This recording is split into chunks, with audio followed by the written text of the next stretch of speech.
සංගීත සීසන් 2 කතාවේ ඇත්තම කියනවා නම් අපි ඉස්සරහට බලාපොරොත්තු වෙන්නේ. ඔය සෙන්ට්‍රි ඊළඟට විවාහ කරගන්න කෙනා කවුරු වෙයිද කියන එක අපි හැමෝම මේ වෙලාවේ ලොකුවටම කතා කරගන්න අවස්ථාවක් ලැබලා දීලා තියෙන දෙයක් විදියට තමයි අද මම මේ මොහොතේදී ඔයාලව දැනුවත් කරන්නට බලාපොරොත්තුවක් තියාගෙන ඉන්නේ කියන ඒ කතාව තමයි.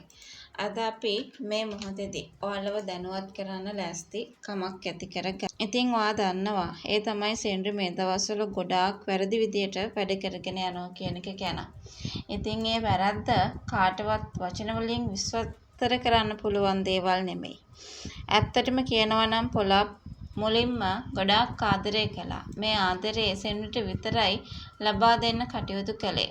හැබැයි ඒ වුණාට ඒ ආදරේ මේ විදියට ලබා දීම පිටිපස්සේ තියෙන ලොකු කතාව ගැනත් අපිට මේ වෙලාවේ කතා කරන්න උනන්දුවක් තියාගෙන හිටිය කියන කතාව ගැන විතරයි මම අද වීඩියෝ එක තුලින් ඔයාලට මතක් කරන්න ලෑස්ති වෙන්නේ.